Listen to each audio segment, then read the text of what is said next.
എല്ലാവർക്കും ഇതാണ് രുചിയിലേക്ക് സ്വാഗതം. എല്ലാവരും സുഖമായിട്ടൊക്കെ ഇരിക്കുന്നല്ലോ അല്ലേ? എല്ലാവരും സുഖമായിട്ടിരിക്കുന്നെന്ന് അറിഞ്ഞതിൽ ഒത്തിരി സന്തോഷമുണ്ട്. അത് സുഖമായിട്ടിരിക്കട്ടെ എന്ന് ഞാൻ പ്രാർത്ഥിക്കുന്നു. ഞാനും സുഖമായിട്ടിരിക്കുന്നു. ഇന്ന് നമ്മൾ കൊണ്ടുവന്ന റെസിപ്പി എന്ന് പറഞ്ഞാൽ ഒരു മാന്തൽ വറുത്തതാണ്, അല്ലെ മാന്തൽ ഫ്രൈ, അല്ലെങ്കിൽ നങ്ക് വറുത്തത്, നങ്ക് പൊരിച്ചത് എന്നൊക്കെ പറയാം. അതിന് നമ്മൾ ആദ്യമേ തന്നെ മാന്തൽ കാണിക്കാം. നമുക്ക് ഇന്ന് കിട്ടിയത് മാന്തലാണേ. ചില സ്ഥലത്ത് ഇത് നങ്കെന്നും പറയുവേ, നമ്മൾ നങ്കെന്നും പറയും, മാന്തലെന്നും പറയുവേ. അതാ ഇന്ന് കിട്ടിയത്. അപ്പോൾ അത് ഒന്ന് ഫ്രൈ ചെയ്ത് നിങ്ങളെ കൂടെ കാണിക്കാമെന്ന് ഞാൻ ഓർത്തു. വേണ്ടേ, അത് കണ്ടോ, വലുതാ. അടുത്തത് ഇത് കണ്ടോ, വലിയതാ. ഒരെണ്ണേ ഉള്ളി ചെറുത്, 4 എണ്ണത്തിൽ 3 എണ്ണം വലിയതാ. ഇത് തേങ്ങയും മുളക് അരച്ച് കറി വെക്കും, വറക്കും. മുളക് അരച്ച കറി ഇതങ്ങനെ ചുരുക്കമാണ്, എന്നാൽ നമുക്കിതങ്ങ് ഫ്രൈ ചെയ്യാമെന്ന് ഞാൻ ഓർത്ത്. ഇത് പൊളിച്ചെടുക്കട്ടെ, പൊളിച്ചിട്ട് ഞാൻ നിങ്ങളെ കാണിക്കാവേ. അങ്ങനെ മീനെല്ലാം പൊളിച്ച് 2 സൈഡും വലിച്ചാൽ മതി. പൊളിച്ച് നമ്മൾ നല്ല വൃത്തിക്ക് ഇതാക്കി കൊണ്ടുവന്നിട്ടുണ്ട്. ഇതിനൊരു മസാല തയ്യാറാക്കണം. പൊളിച്ച് കഴുകിയെല്ലാം വൃത്തിയാക്കിയതാണ്. മസാല തയ്യാറാക്കാൻ വേണ്ടി നമ്മൾ 2 ടേബിൾ സ്പൂൺ കാശ്മീരിയുടെ മുളക് പൊടിയാണ്. 2 ടേബിൾ സ്പൂൺ, കാരണം അത്രയും വലിയതല്ലേ അതാ. ഇനി അതിലേക്ക് നമുക്ക് ചെറിയ ടീസ്പൂണിന് 1 ടീസ്പൂൺ മഞ്ഞൾപ്പൊടി, ചെറുതാണ്, തീരെ ചെറുതാണ്, അതുകൊണ്ടാണ് 1 സ്പൂൺ ഇട്ട്. ഉപ്പ് ആവശ്യത്തിന്, നമ്മൾ മസാല തയ്യാറാക്കിയിട്ട് ഉപ്പ് നോക്കണം, വേണോ വേണ്ടതെന്ന്. ആവശ്യത്തിന് ഉപ്പ്. പിന്നെ നമുക്ക് ഇത് വെളുത്തുള്ളി പേസ്റ്റ് ആക്കിയിട്ടുണ്ട്, 4 ചുള, ഈ കുടവല്ല, 4 ചുള പേസ്റ്റ് ആക്കിയത്. ഇഞ്ചി ഒരു ചെറിയ പീസ്, അത് നമ്മൾ അരച്ചതുപോലെ വെച്ചിട്ടുണ്ട്, പേസ്റ്റായിട്ട് വെച്ചിട്ടുണ്ട്. പിന്നെ ഞാനിവിടെ ഇടുന്ന കുരുമുളക് ചതച്ചെടുത്തതാണ്, ഫ്രഷ് കുരുമുളക് ചതച്ചെടുത്തത്. പൊടിക്ക് അത്ര ഇത് വരത്തില്ല ഇതിനിടെ. ഇനി നമുക്ക് ഒരിച്ചിരി പൊടിയും കൂടി ഇട്ടേക്കാം, ചതച്ചത് കൊണ്ട് ഒരു ശകലം കുരുമുളക് പൊടിയും കൂടി ഇട്ടേക്കാം, അത്രയും മതി. ഇനി ഇതിൻ്റെ അകത്ത് നമ്മൾ അല്പം നാരങ്ങ നീര് ഒഴിക്കുവാണ്. 1 മുറി നാരങ്ങ പിഴിഞ്ഞതിൻ്റെയാണ്, അതെടുത്ത് ഒഴിക്കുവാണ്.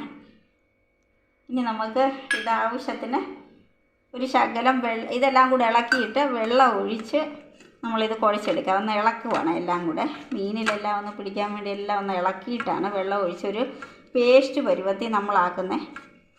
ഇതിന് നമ്മൾ കോൺഫ്ലവറിൻ്റെ പൊടിയും അരിപ്പൊടി ഒന്നും ചേർക്കുന്നില്ല, മീൻ ഫ്രഷോടെ അങ്ങ് വറക്കാൻ വേണ്ടി. ഇതിൽ നമ്മളെല്ലാം ചേർത്ത പോലെ തന്നെ ഉള്ളൂ. പിന്നെ കുരുമുളക് ചതച്ചതും നാരങ്ങാനീരും, ഇതൊക്കെയാണ് ഇതിൻ്റെ മെയിൻ ഐറ്റങ്ങൾ. നമുക്ക് അല്പം വെള്ളവും കൂടെ ഒഴിച്ച് കൊടുക്കാം. വെള്ളം ഒഴിച്ചാണ് കുഴച്ചത്, ഒരു ശകലം കൂടെ ഒഴിച്ച് കൊടുക്കാവേ, കാരണം ഒത്തിരി വെള്ളമായി പോകരുത്. ആ നാരങ്ങാനീരിൻ്റെ ഉണ്ട്, എന്നാലും നമുക്കൊരു ഇച്ചിരി വെള്ളം ഒഴിച്ചാണ് കുഴയ്ക്കുന്നത്. ഇത്രയും മതി. ഇത് കണ്ടോ, ഒരു അരപ്പ് പോലായി. ഇതിൽ നിന്ന് നമുക്ക് ആവശ്യത്തിനുള്ള അരപ്പെടുത്ത് പൊരിച്ചെടുത്താൽ മതിയേ. പൊരിച്ചു കൊടുക്കുക, ഇത് പൊള്ളിക്കും ചിലരെ. നമ്മളിപ്പോൾ ഇത് പൊരിച്ചെടുക്കും. ഒരേന്നിങ്ങനെ അങ്ങോട്ട് നല്ല പുരട്ടി. ഇത് ബാക്കി അരപ്പുണ്ടെങ്കിൽ അടുത്ത മീനൊക്കെ വറക്കുമ്പോൾ നമുക്ക് വേണം വീട്ടിലത്തേക്ക് എടുക്കാം. ഞാൻ കൂട്ടിയെടുത്തതാണ്, ഞാൻ ഈ മീനൊക്കെ നല്ല പിടിക്കണ്ടേ വേണ്ടി.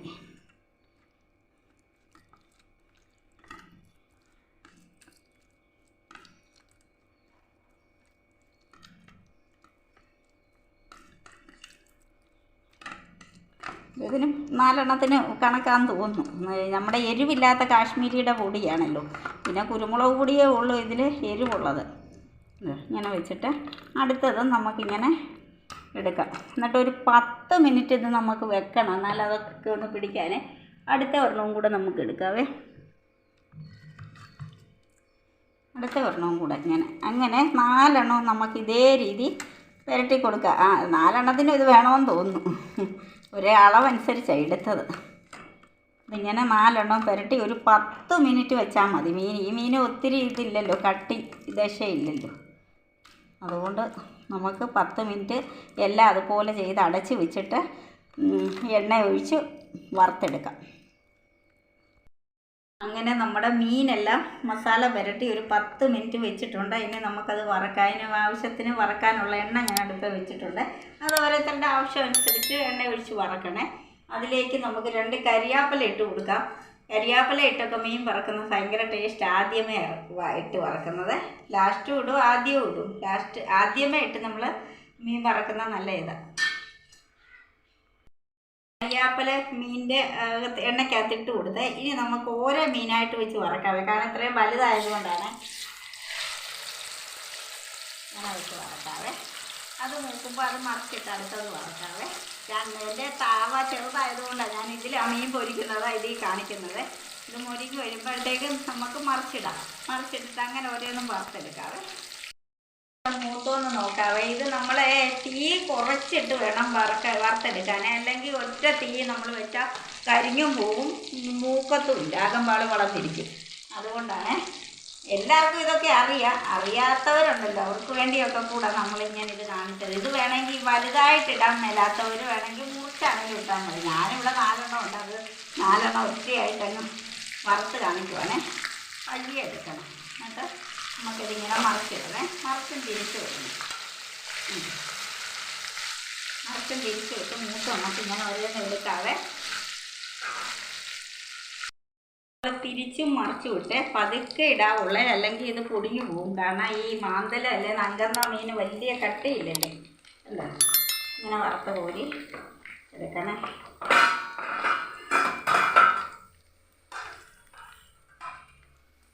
ഇങ്ങനെ വറുത്ത് കോരിയാണ് ഇടുന്നത്. കരിയാപ്പില ഒക്കെ ഒന്ന് കയറി ഇടുമ്പോഴത്തേക്കും ഇതുണ്ട്. അടുത്തതും നമുക്കിങ്ങനെ വറുത്ത് കോരി ഇടാവേ. ഇനി ആ കരിയാപ്പില നമുക്കിങ്ങനെ കോരി എടുത്തിട്ടിടാവേ. കാരണം ആ കരിയാപ്പില എല്ലാം മുരിഞ്ഞ ആ മണവും ഒക്കെ ആ എണ്ണയ്ക്കകത്തുണ്ട്. അത് നമുക്കിങ്ങനെ കോരിയെടുക്കാം. ഒരെണ്ണം നമ്മൾ അതിട്ടാതി വറുത്തപ്പോൾ ഇപ്പോൾ ആ കരിയാപ്പില മുരിഞ്ഞ ഇതും എല്ലാവത്തെ പിടിച്ചിട്ടുണ്ട്. ഇത് മുറിച്ച് വേണ്ടവർക്ക് വറക്കാവേ. ഞാനത് പറഞ്ഞായിരുന്നേ. പിന്നെ 4 ഉള്ളു, അങ്ങനെ അങ്ങ് ഫ്രൈ ചെയ്യാമെന്നും പറഞ്ഞ് എടുത്ത് എത്രയും കിടന്നോട്ട്. ഒത്തിരി ആണെങ്കിൽ കരി വയ്ക്കുന്നത്. ഇനി നമുക്ക് അടുത്തതും ഇടാം. കണ്ടോ, എല്ലാം പുരട്ടി വെച്ചേക്കുവാണേ. ഉണ്ടോ, ഇങ്ങനെയൊക്കെ കൊടുക്കണേ. എന്നിട്ട് നമ്മൾ മറിച്ചും എങ്ങനെ വേണമെങ്കിലും ഇട്ട് കൊടുത്ത് മൂപ്പിച്ചെടുക്കാവേ. ഇത് കണ്ടോ മൂപ്പിച്ച്, ഇതേപോലെ തന്നെ നമുക്ക് ബാക്കി 4 മൂപ്പിച്ചെടുക്കാവേ. നമ്മുടെ മാന്തൽ വറുത്ത് കോരിയത് ഇവിടെ റെഡി ആയിട്ടുണ്ട്. അല്ലെ നങ്ക് പൊരിച്ചതോ മാന്തൽ പൊരിച്ചതോ എങ്ങനെ വേണേലും പറയാം. ഇത് എല്ലാവർക്കും അറിയാൻ മേലാത്തവരും ഉണ്ടല്ലോ, അവർക്കും ഒക്കെ കൂടാണ്. പിന്നെ ഞാനുണ്ടാക്കുന്ന റെസിപ്പി നിങ്ങളെ കൂടെ ഒന്ന് പരിചയപ്പെടുത്തിയാണ്. എല്ലാവരും ഇതുപോലൊക്കെ ചെയ്ത് നോക്കണേ. ഇന്ന് നമ്മുടെ ഇവിടുത്തെ ചോറിനുള്ള കറികളാണ് ഇത്. തോരൻ, മൈസൂർ ചീര ഇവിടെ ഉണ്ട്, അത് ഒടിച്ച് തോരൻ വെച്ചത്, മാന്തൽ വറുത്തത് അല്ല നങ്ക് വറുത്തത്, മാങ്ങാ ചമ്മന്തിയാണ്, മാങ്ങ തേങ്ങയും വെച്ചരച്ചതാണ്, പിന്നെ നാരങ്ങാച്ചാറ്. എല്ലാവരും പോരെ നമുക്ക് ഉണ്ണാം. ഞാൻ ഉണ്ണാൻ പോവുക. എൻ്റെ ഈ വിഭവം എല്ലാവർക്കും ഇഷ്ടമായെങ്കിൽ എനിക്ക് വേണ്ടി ഒന്ന് സബ്സ്ക്രൈബ് ചെയ്യണേ. നിങ്ങളുടെയൊക്കെ സപ്പോർട്ട് കൊണ്ടാണ് നമ്മളിവിടം വരെ എത്തിയത്. തുടർന്ന് നിങ്ങളുടെ എല്ലാ സപ്പോർട്ട് എനിക്കുണ്ടാകണം. അതുപോലെ തന്നെ വീഡിയോ സബ്സ്ക്രൈബ് ചെയ്യാതെ ആരെങ്കിലും കാണുന്നുണ്ടെങ്കിൽ ദയവ് ചെയ്തൊന്ന് സബ്സ്ക്രൈബ് ചെയ്തിട്ട് കാണണേ. ഈ വീഡിയോ സ്കിപ്പ് ചെയ്യാതെയും കൂടെ എല്ലാവരും കാണണം. നിങ്ങൾക്കെല്ലാവർക്കും എന്നെ ഇതുവരെ ഇവിടം വരെ എത്തിച്ച എല്ലാവർക്കും ഒരുപാട് നന്ദിയുണ്ട്. നാളെ പുതിയൊരു വിഭവമായിട്ട് ഞാൻ നിങ്ങളുടെ മുന്നിൽ എത്തുന്നതായിരിക്കും ഇൻഷാ അല്ലാഹ്.